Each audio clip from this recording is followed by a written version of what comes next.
Hi, it's Steve, your veteran with PTSD Travels. Just doing a quick little preamble for the videos, starting with why I'm doing it for me.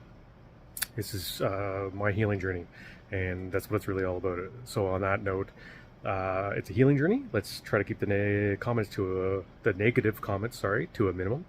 And if we could also avoid politics talk, that'd be great. I'm not going to answer questions about what caused my PTSD or anything like that.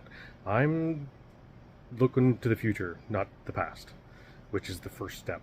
So, yeah, why don't you follow me on my journey? Thanks. Well, here we are. It's a dreary March 3rd. It's kind of gross. It's foggy. It's not cold, at least. That's nice. But it was raining all day. But so not a fan of rain. It's better than snow, but not by much. Just can't get my sun worship in today. I've definitely realized. Even my best friend messaged me yesterday, and we were chatting, and he's feeling the same thing. This winter has been very dark for him, and he got out the other day on one of the sunny days and did the same thing I did. Well, I don't think he did the shirtless thing, but he got out and got some sun for 15 minutes, and it just made a massive difference for him. So yeah, I'm not the only one.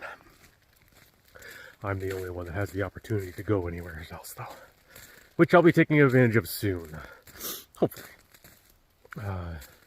It's looking good that the boat might sell soon, and that's really what it is.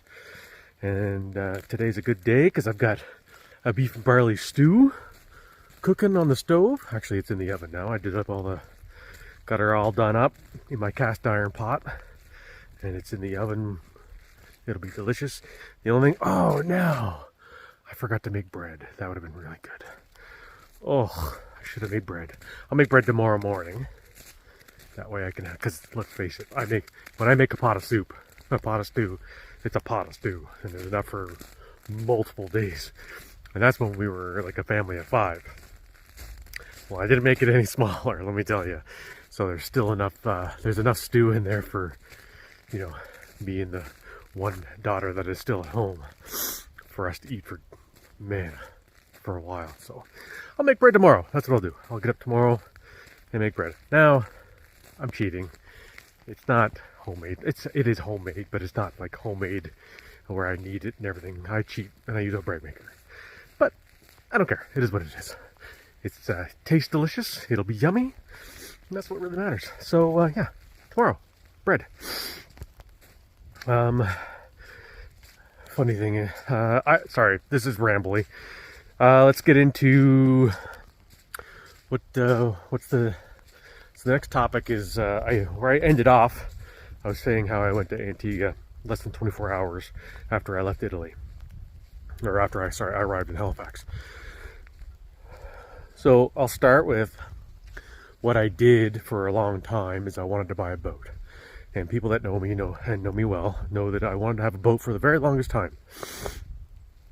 And Michelle did too. We both wanted a boat. We were actually following a lot of groups, a lot of boats online on YouTube, Parlay Revival, SV Delos. I started following brain fart. I don't know. Anyways, we're following a lot of people on the boats, and one of my issues with the boats was, we had children, and and I was working full time and everything like that. And then as the children got older, and we could then have found ourselves having a boat, we couldn't because then Michelle got sick. So I'm not blaming her. That's life. Life happens when you're busy making other plans. Because it's definitely not her fault that she got sick. There's no way in hell I would ever say that. So we didn't have it. Just the boat wasn't in the cards for us, but it was always the goal, and we always wanted to. We started watching these shows together on YouTube, and it was amazing to watch them. And then next thing you know, she's not here anymore. So I had been, and she was a smart woman, not one. She actually said to my youngest daughter one day, not long before she had passed, she said, "Tell your father if something ever happens to me." She was a smart one. She knew something was coming. "If something ever happens to me," she said, "tell your father to buy that boat." Not that boat. We didn't have one in mind or anything like that, but they'll buy a boat because that's been on his bloody mind forever. Well, I bought a boat. I didn't just buy a boat. It's the one that's in my profile picture. I bought a Fontaine Pajot Athena, 38 foot. So as everybody might know by now, I have an injury. It's a back injury. It causes me back spasms, back pain. It throws me off. Severe sciatica. A lot of the time. Some days, like today, I'm walking well. I've actually slept in a hammock for the past 3 nights to try to alleviate some of that back pain. And it does work sometimes. That's an odd thing to do, sleep in a hammock when you have a nice giant queen-size bed sitting beside you. But the hammock just hits different. And sometimes that's what you needed. So anyways, because of the pain, because of the back pain, the back injury, I wasn't doing well. Actually, I am doing better. I'm not in as much pain. I'm going to clarify that. I am still in pain today. I'm in pain almost every day. It's manageable where I can walk. I'm concentrating on not limping. The pain has traveled up my leg. So the further down my leg it goes, the worse the herniations are, the worse that the impingement on the nerve is. So right now, the pain is in my hamstring. So, it's traveling a little bit. As the more I move, the more it travels down. So now it's at the knee. Anyways, the point is that it's not debilitating today. So that's why I'm out walking. But because of this, I knew that I couldn't have just any boat. I have sailed on friends' sailboats. I used to sail in my 20s, which was how Michelle and I got hooked on it. So we wanted a boat. Couldn't get a boat. And then finally, I was like, she said, tell your father to buy a boat. And so I had started looking. And normal monohull boats, for anybody that knows the difference. Monohull is the normal sailboat that you would see around. Catamarans are the ones with the 2 hulls. A normal boat, with its movements, and when the sails are up and the wind is strong, it heels over, it's called. So that's when the boat, goes on its side because of the wind. Heels over. Well, that movement was really bad on my back, right? So I tried a few things. I tried, strengthening the back, everything like that. Got a physio, do all the things. But I knew I couldn't live on a boat like that. So I stopped looking. And then with Michelle's statement to our daughter, I said, all right. So I started looking at other boats. I found a reference that catamarans might be good for other people that had back injuries. A catamaran was their saving grace, so that they could continue sailing. So I said, F it. I'm going to look for a catamaran.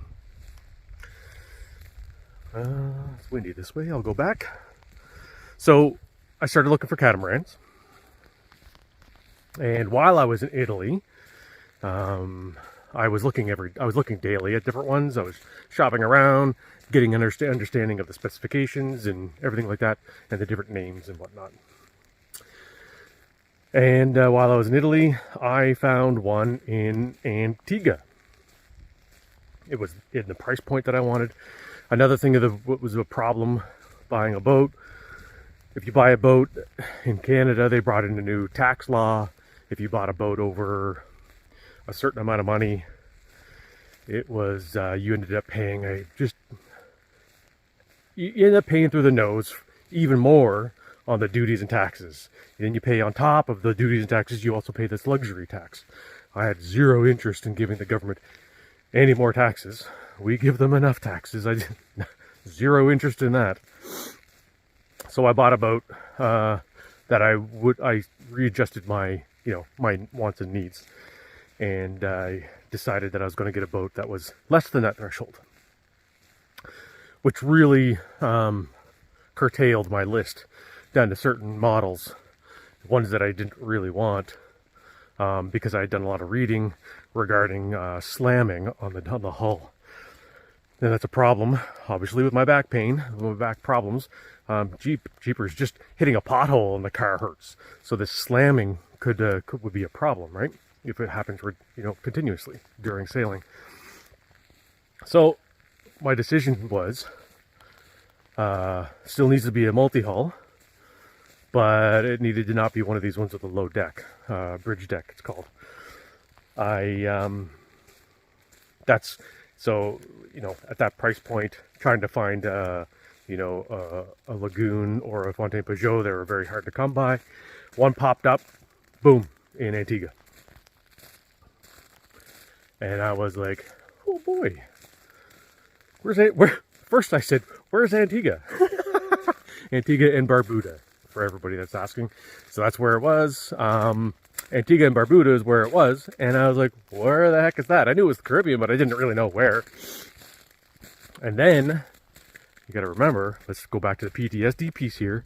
Steve has a problem with trust. So, looking at a boat, spending a sizable chunk of money on a boat that it was definitely along my my worries. Let's just say I've already actually chatted with the broker. I have a broker who's selling the boat for me, and he's the one that I bought the boat through. And I do have his name, his permission to use his name.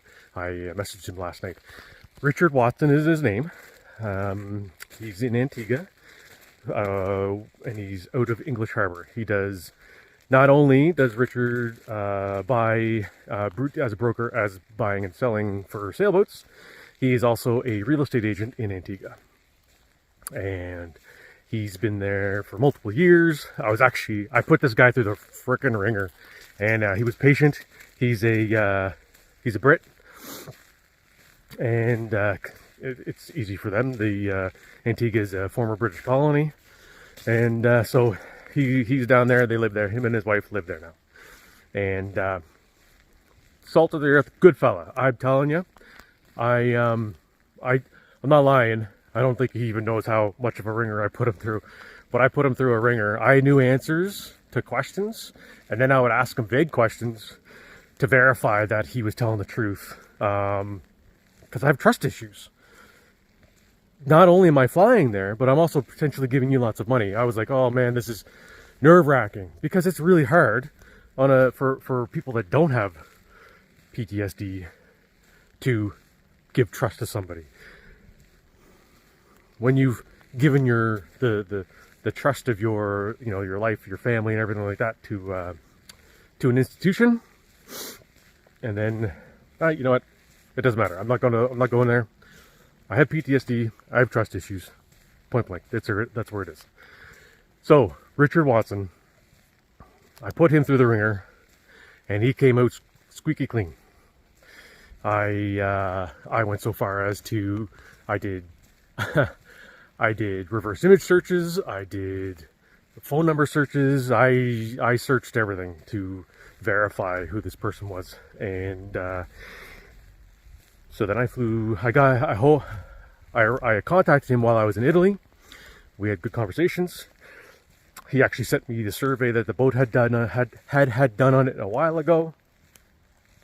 And then I was like, it was only a year prior to that. So it was a recent survey for the boat, much like a house inspection. And so I had a copy of that, and I leafed through it, saw the pictures, saw the things, and I was like, I like it. I like it for the cost. Yes, there was some negotiation and everything like that, but so in October, end of October, beginning of November, I was in contact with this guy, Richard Watson. I'll keep saying his name multiple times. That's how I'm throwing his name out there, just so that if anybody's in that area, yep, buying a house or buying a boat, selling a boat, he's safe and he's good and he's honest. So I said, like I said, put him through the ringer, and I trust him very much so now, to the point where I asked him where I should stay in Antigua when I got there, and he told me to go to English Harbor. It wasn't near where the boat was, however, it was the best place for someone like myself that wasn't interested in the city, but wanted to be where, because that's just where the tourist is. There's the tourism, like the city is where you would usually go, or Jolly Harbor is where you would usually go, right? And then English Harbor is more it's where the people, the expats go. It's not the tourist spot. It's where a lot of the expats go. And I was like, that's where I want to be. So I trusted his word, found a spot, and I moved into I booked a spot in the lodge, it's called, and it's at the National Sailing Academy in English Harbor. And so they have a sailing academy. They do sailing instruction for skiffs and for little dinghies and stuff like that. And they also have a few apartments there. I was like, oh, let's have a look at that. So I tried it out, and it was, and the best part was, again, let's remember with the PTSD piece, don't like noises, don't like crowds, don't like a lot of things. Not that I don't like them, I just can't handle them. So this place in English Harbor was 500 meters? No. 700 meters to where the where the marina was. The restaurant down there was Barbie's, where I was there every morning for breakfast. It was the only place for breakfast, but it was also a good place for breakfast, so it worked out well.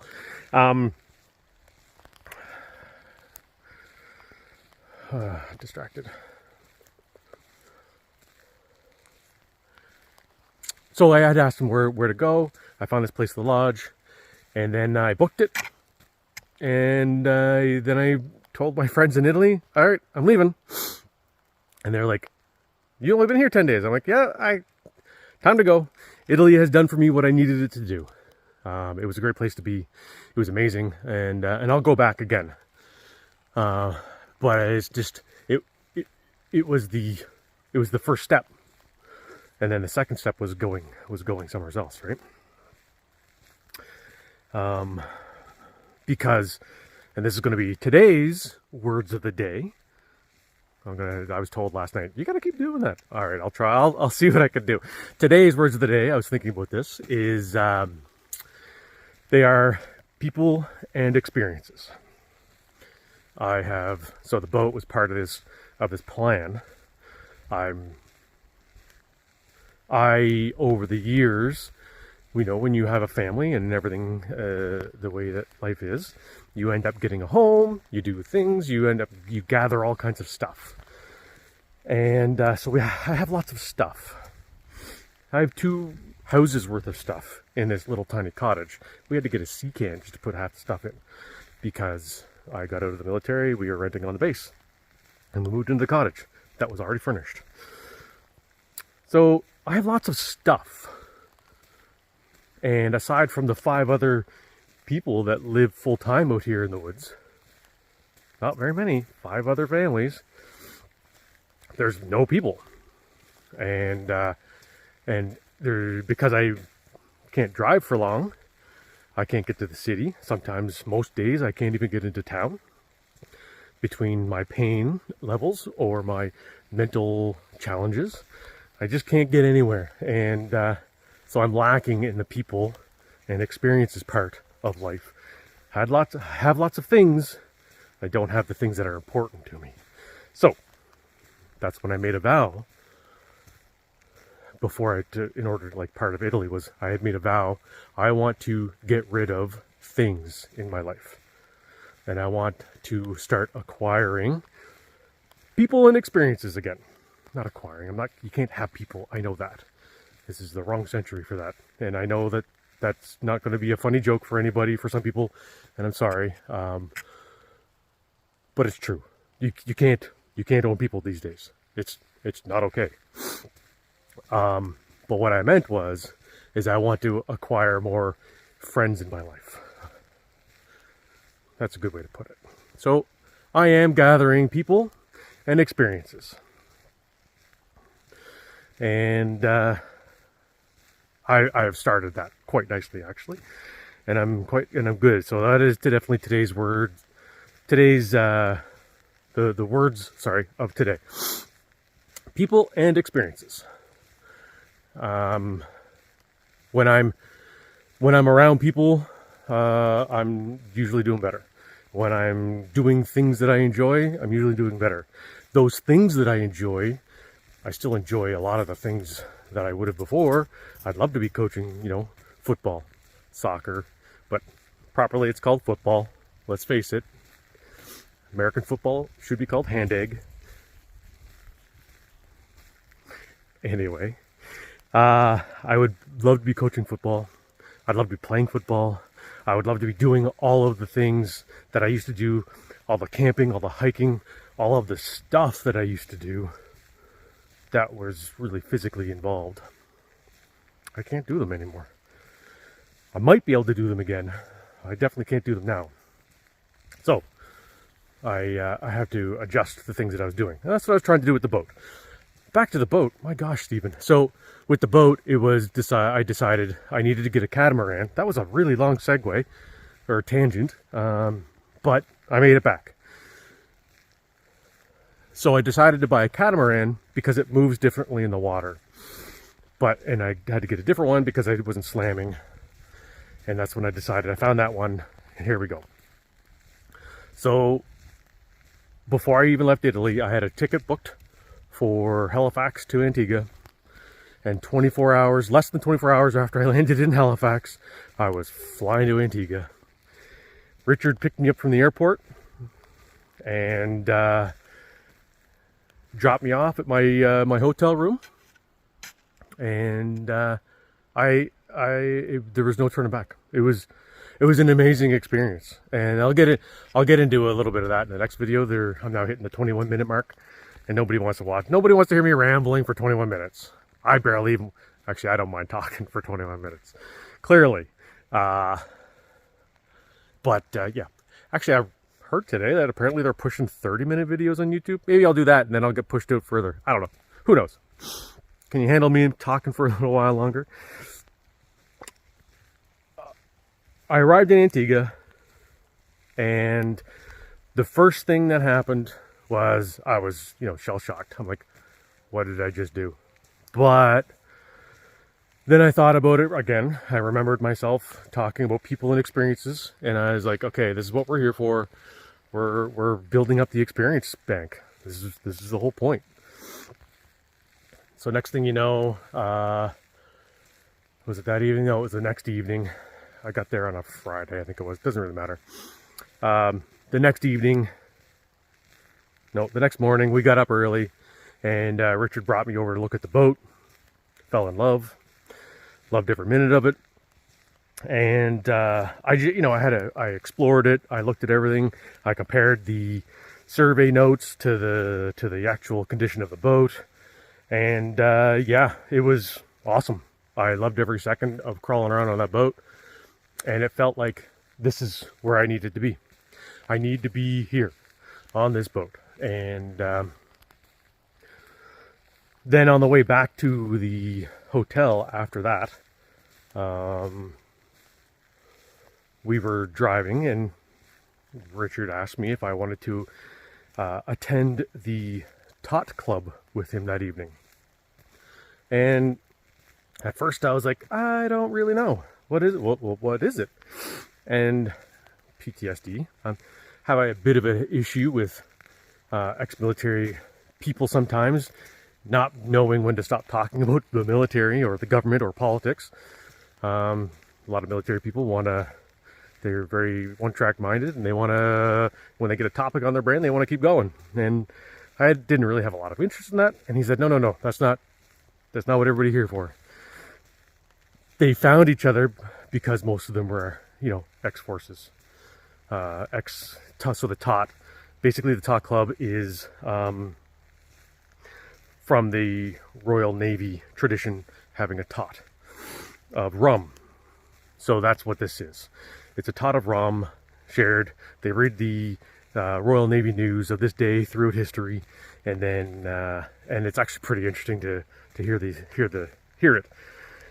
The biggest thing that this club showed me, because I did end up accepting, that first night I got there, and the camaraderie that this crowd had, and I'm talking all different walks of life.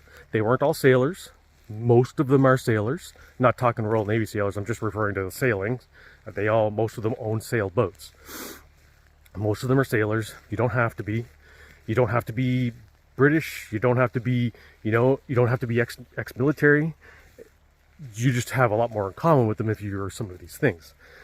And I went, and man, did I ever miss the comradeship since I got out of the military. Just having people of like mind, having people with the same ideas. Some of them, I mean, let's face it, I was one of the younger guys there. Not everybody that is older and, we'll just say not everybody that is older and is white has the same open mind.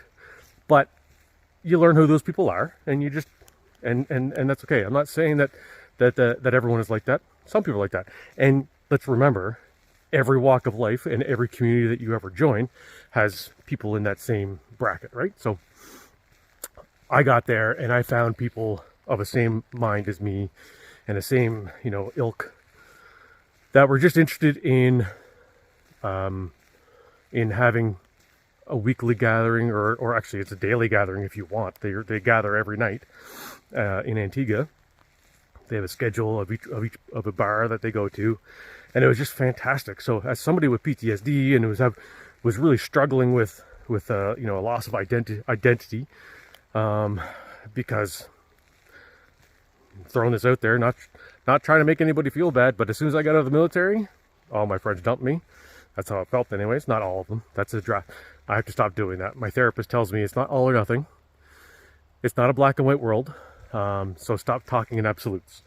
So it wasn't all of my friends that dropped me, but it felt like a very large number of the people that I considered friend stopped talking to me. Which was warned before I got out. I was told that this might happen. And that's just the way it is. But man, did I ever miss it. So I jumped, I just missed it so much. Just having people of the same, mindset and stuff like that.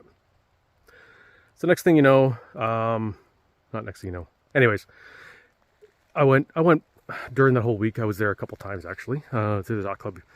You have to be invited. So Richard invited me multiple times, and I really enjoyed it so much that I tried to become a member on my last trip there. I'll tell you about that later.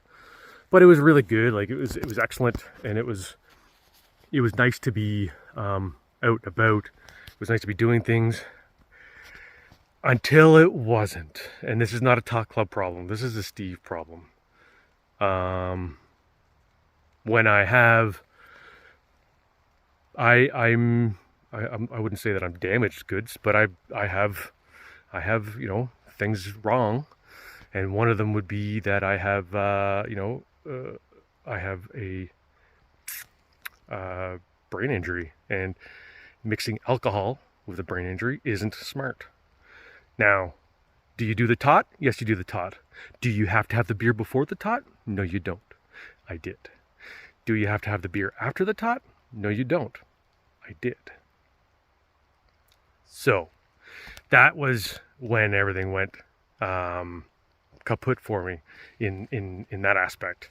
Which then, with the alcohol and my mental minds and my mindset, I was then thrown for a complete loop, and I was in a really bad way that night. It was one of the nights that I ended up rocking again. I was rocking. I cried myself to sleep. because I just felt torn apart and broken. Still, and you just remember things, and then you remember regrets, and you remember just everything. And you know what? I don't. I'm okay that I had that experience, because you have to have those experiences in order to know where you stand in life. You have to know that you have to have good and bad experiences to know what good and bad is. Really, let's face it. So yeah, it was, but let me tell you, it was rough. It was hard. However, on that same note, I did exactly what I set out to do. I set out to gain people and experiences, and I did just that. And by the time I finished that trip, that week that I was there, because I stayed there for a week, Talk Club, exploring Antigua, English Harbor, not Antigua, just English Harbor. And then we went to the boat a couple times, and I explored it. Didn't just have one look at it, I had multiple looks at it, and I was very happy. And I ended up putting an offer in on the boat.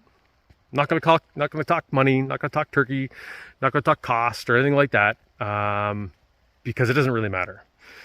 What matters is that I wanted a boat. I always wanted a boat. My late wife told me to buy a boat, and I would have regretted it for life if I never tried to buy a boat. So I bought a boat. People are going to say, it was the first one you looked at. Yeah, it was. And that's okay. I had done research forever and a day, which nobody ever realizes, right? They think, oh, you did that so fast. No, not really. I was looking for months. I was looking for a long time. I did a lot of research. That's the kind of person that I am. When I find something that I want, whether it be a fridge, freezer, a washer, dryer, a car, whether it be, trips to different countries, I do a really, really good look and a really good research before I do so. I talked to friends. I did talk to friends about the friends that I sailed with. I talked to them about boat buying, and they were very honest. Like, Steve, you probably don't want to do this, and I ignored them because I absolutely wanted to do this. And but I got their advice and I got their opinions, and none of their opinions or their advice was wrong. It was just not right for me at that time. So I bought a boat. And that's what I did. As soon as I put the offer in, I was yelling at everybody, messaging people. I was like, I'm buying a boat. No, man, it was super exciting. And that's the saying. The two happiest days of a boat owner's life is the day you buy a boat and the day you sell a boat. I haven't sold the boat yet, but I bought a boat, and my God, was I ever happy and excited. So, people and experiences. That's what I'm going for, and that's where I am. And I'm happy that I was able to do that, and I'm happy that I was able to go to that place. I'm happy that I was able to do that despite the situation that I find myself in. And I was really happy that I was able to experience this part of the journey. I won't even get into the next part.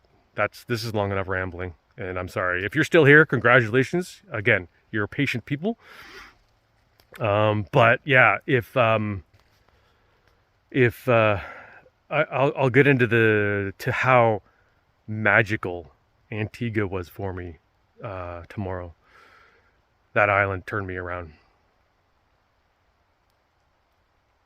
Like, I don't know where I would be if I hadn't gone to Antigua, because I am a different person than when I left.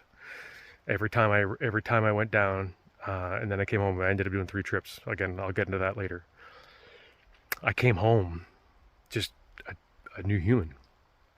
And I wouldn't have been able to do it without that island. That island was, again, like I'm saying, magic. It was magic. And I tell everyone that. I told all the locals, everything like that. Like, you live on a magical island. I'm envious.